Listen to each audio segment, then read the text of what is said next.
Olá, queridos, graça e paz. Vamos louvar ao Senhor Jesus.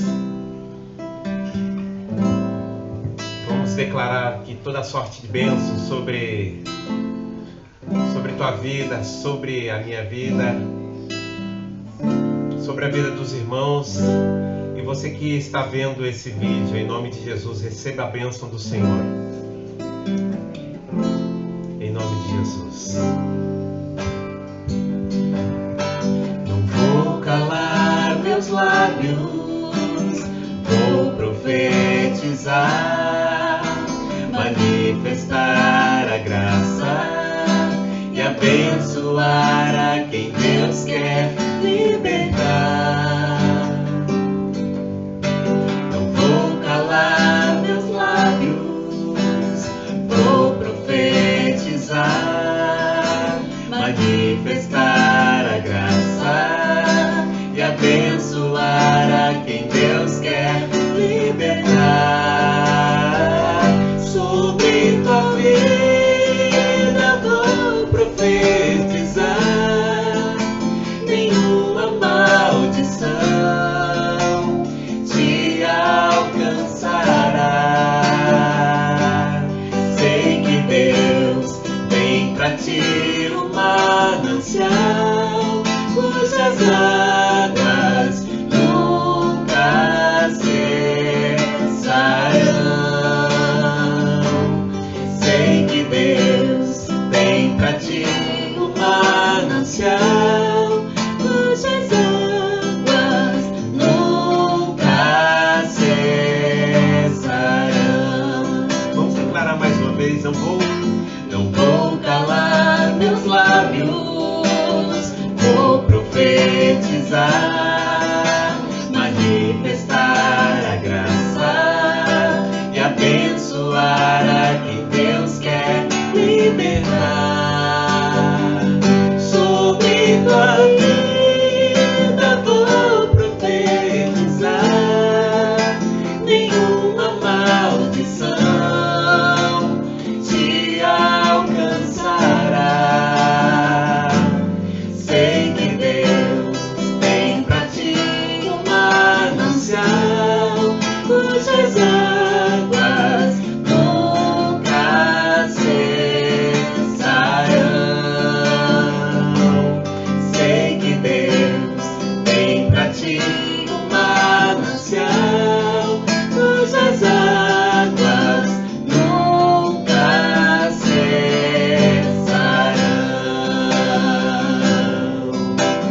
Nunca cessarão.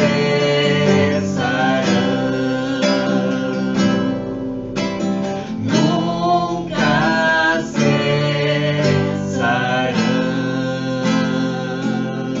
Aleluia, nós cremos assim. Glória a Jesus. Amém.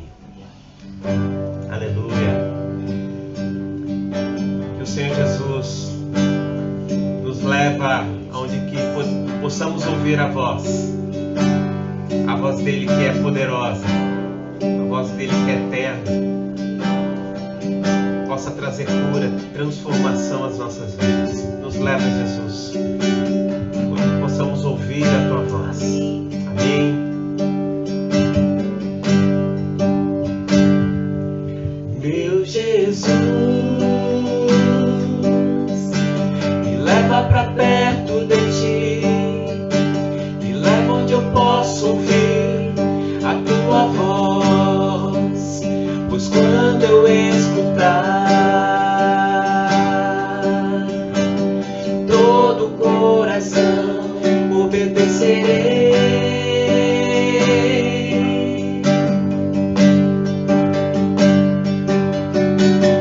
Cura meu coração, faz em mim tua vontade, pois só na tua vontade eu posso me completar, posso me completar.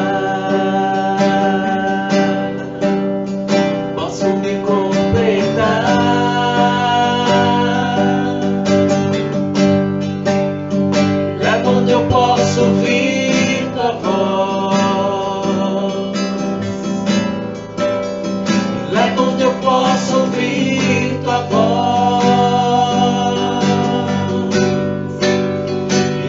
onde eu posso ouvir tua voz. Aos teus pés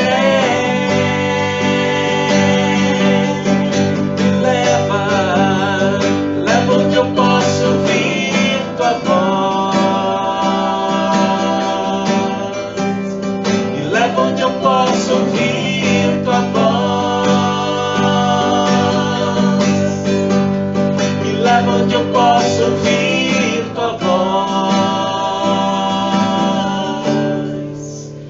Aos teus pés.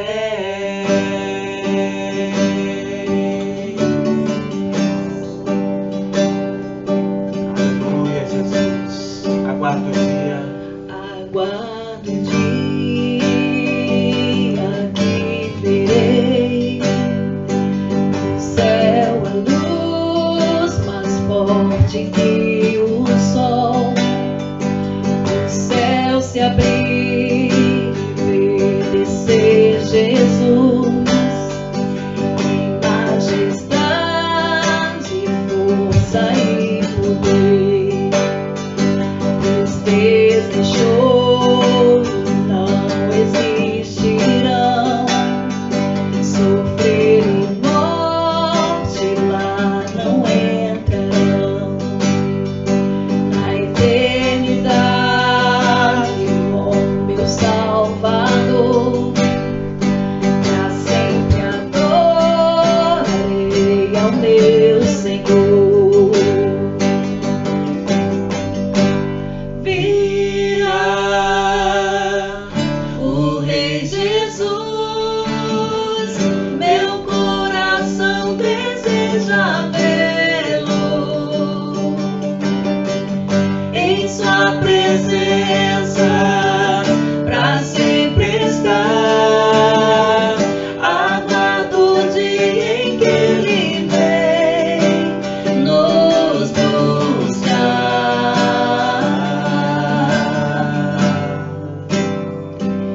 E junto aos santos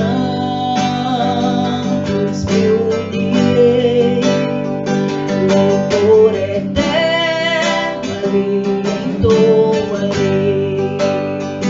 Tua luz a tudo iluminará, pra sempre, ó Deus, então governarás.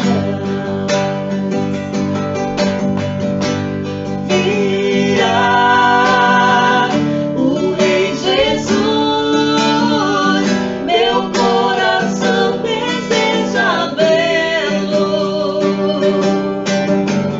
Em sua presença pra sempre estar. Aguardo o dia em que ele vem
Glória a Jesus.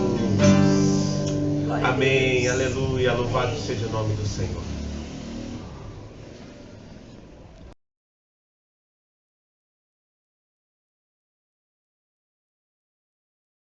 Graça e paz, queridos.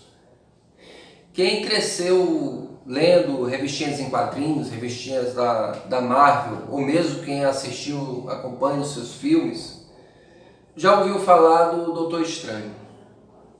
Depois que ele perde toda a sua fortuna com tratamentos para recuperar os movimentos das mãos, tão preciosos para um cirurgião, ele procura um monastério nada convencional aos seus olhos. Resumidamente, ele é rejeitado, mas persevera à porta do monastério, até que depois de tanta insistência é aceito. Bem, nossa ilustre desconhecida de hoje, assim como o Doutor Estranho, não é bem uma personagem real. Ela é personagem de uma parábola sobre oração. Embora em uma parábola os personagens não sejam reais, não quer dizer que as situações não possam ser na vida real. O nosso texto bíblico de hoje se encontra em Lucas, no capítulo 18, do versículo 1 até o versículo 8, que além de uma viúva desconhecida, nos traz ainda um juiz. Sobre o juiz, é dito que ele não teme a Deus, nem respeita aos homens. Em outras palavras, ele não liga para o que Deus pensa de suas atitudes, muito menos para o que diz a opinião pública a seu respeito. Na cultura do Oriente Médio naqueles dias, bem como em muitas culturas hoje em dia, era organizada por um senso comunitário de honra e vergonha, mais que por valores individuais abstratos de certo ou errado. Mas não era o caso daquele juiz. Pessoas assim só se preocupam com o que pensam a respeito de si mesmas, com seu ego ou com seu bem-estar. Um juiz assim não se importaria em aceitar propinas contra um inocente desvalido. Há um peso de consciência, não há peso de consciência para ele, não, de forma alguma. Isso não incomoda, nem mesmo quando ele deita a sua cabeça no travesseiro para dormir. Ele não teme a Deus, nem se importa com as pessoas, só se importa com a sua satisfação pessoal. Para alguém que demanda de seu juiz e pode comprá-lo, que pode pagar uma propina, não teria grandes dificuldades. Mas para alguém desvalido, caído em desgraça, que não tenha ninguém ao seu lado, é um desastre total. Pois não adiantaria recorrer, nem em nome de Deus, pois este juiz não teme a Deus, nem adiantaria recorrer ao seu opróbrio e sua desgraça, pois esse juiz não liga para as pessoas. Todos nós em algum momento já nos deparamos com um pedinte, que ao pedir ajuda apela, me ajude pelo amor de Deus. Olhe para a minha situação, e constrangidos pelo nome de Deus, invocado, ou pela própria situação da pessoa, ou até mesmo quando estamos acompanhados de alguém, damos um jeito de ajudar, nem que seja por vergonha da opinião daquele que nos acompanha. Mas com aquele juiz da parábola, isso não moveria o seu coração. Ele não se importa com a opinião de Deus ou das pessoas. Bem, assim podemos vislumbrar a situação daquela viúva. Na cultura do Oriente, que é altamente paternalista e patrimonialista na visão de uns, ou de cavalheirismo na visão de outros, as mulheres eram impedidas de recorrer por seus direitos. Quem o fazia era um homem de sua família. No caso de uma viúva, poderia ser seu filho, um sobrinho, um genro. Mas na parábola em questão, é a própria viúva que recorre ao juiz, ou seja, ela não tem ninguém que apele por ela. E para aquele juiz, nem o nome de Deus, nem a miséria dela, nem a opinião das pessoas a respeito dele, o moveriam para julgar a causa dela. O que resta a favor da viúva então? Isso mesmo, a insistência, a perseverança. Aquela viúva, conhecendo a fama do juiz, se vale então da persistência à sua porta. O juiz, por um tempo, até a ignora, sem se preocupar com Deus, com ela ou com a opinião pública. Mas, já depois da existência da viúva, o juiz decide julgar a sua causa, para que ela não o incomode mais. Das várias aplicações que podemos tirar, vamos começar com a mais importante, destacada pelo próprio evangelista: a necessidade dos crentes orarem constantemente sem desanimar. Sim, está muito claro nas Escrituras que devemos ser constantes na oração, mas todos nós sabemos o quão difícil termos uma vida plena de oração, de piedade, de estarmos dispostos a orar, não somente em nossa pensação, para usar o linguajar de uma criança, mas também separando tempo para isso. Mas, como na palavra introdutória de Lucas, nesse capítulo, esta é uma parábola sobre sempre orar sem esmorecer. É verdade que lá no versículo 7, Jesus declara que os crentes são escolhidos de Deus, e o que obviamente é um lugar de honra e privilégio. Mas não é a figura de alguém de honra e privilégio que Jesus usa para nos dizer que temos a necessidade constante de oração. Isso mesmo, para falar dessa necessidade, ele usa a figura de um desvalido de sua época, de alguém desguarnecido de honra ou privilégio, a figura de uma necessitada viúva, que não tem ninguém que possa recorrer por ela, junto ao juiz injusto. Porque muitas vezes, muitos de nós, constantemente, deixamos de orar quanto necessitamos. Isso mesmo, às vezes nós deixamos de orar até quando nós necessitamos de oração. Porque na maioria do tempo, não nos vemos como um necessitado, como alguém desvalido.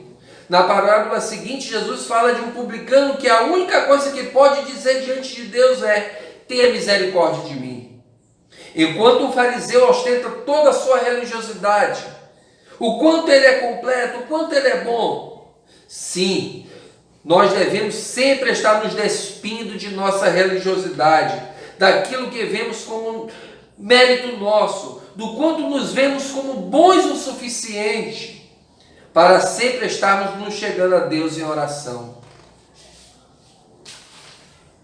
A nossa vida de oração, queridos, está sempre diretamente proporcional ao nível de necessitados que nos enxergamos a nós mesmos. Se no primeiro momento Jesus nos ensina sobre nós mesmos, sobre como deve ser nossa atitude numa vida de oração, a partir do versículo 6, Jesus falará sobre o caráter de Deus. Ele usa um estilo hebraico de ensino que se chama do leve ao pesado. Como quando ele ensina, dizendo assim: qual pai dará uma pedra ao filho que lhe pede um pão? E vós, sendo maus, sabeis dar boas dádivas aos vossos filhos, quanto mais dará o Pai Celeste. Isso está em Lucas capítulo 11. Jesus diz: ouça o que diz o juiz injusto. Ora, o seu argumento é: se um juiz injusto, que não se preocupa com a opinião de Deus ou de outro, atende o clamor de um necessitado e desvalido, não por ser certo ou justo, mas por conta de sua insistência, que o perturba, que o incomoda, muito mais Deus, queridos, o justo juiz, atenderá aos seus escolhidos, aqueles que gozam de sua atenção. Aqui aprendemos sobre a misericórdia de Deus em ouvir as nossas preces, em atender o nosso clamor. Mas também uma terceira lição aprendemos quando Jesus diz: ainda que os faça esperar, no versículo 7, E no versículo 8 Jesus diz: depressa lhes fará justiça. A soberania de Deus, queridos. Deus atenderá nossas necessidades no tempo em que Ele julgar oportuno, não no nosso querer, não no nosso tempo, mas no tempo que Ele julgar oportuno, no tempo em que será evidenciada e dada toda a glória tão somente a Ele. Deus tem mais interesse, queridos, em aprendermos a orar, em buscar em oração, como uma viúva desvalida, do que como uma criança cheia de manias ou um filho birrento. E por último, Jesus nos deixa um desafio. Seremos como a viúva da parábola, insistentes, perseverantes na oração? Quando vier o filho, se achará fé na terra ainda? Somos desafiados a viver uma vida de oração, que, como podemos entender no texto, equivale a viver uma vida em que nos vemos totalmente dependentes de Deus, queridos. Nosso único socorro. Perseverar na oração está diretamente ligado ao quanto nos vemos totalmente dependentes de Deus, como aquela viúva da parábola. Que o Senhor nos faça assim, cada vez mais percebidos de nossa total dependência dEle, para que cada vez mais vivamos persistentes em oração, sem esmorecer. Que Deus e Cristo nos abençoe. Amém.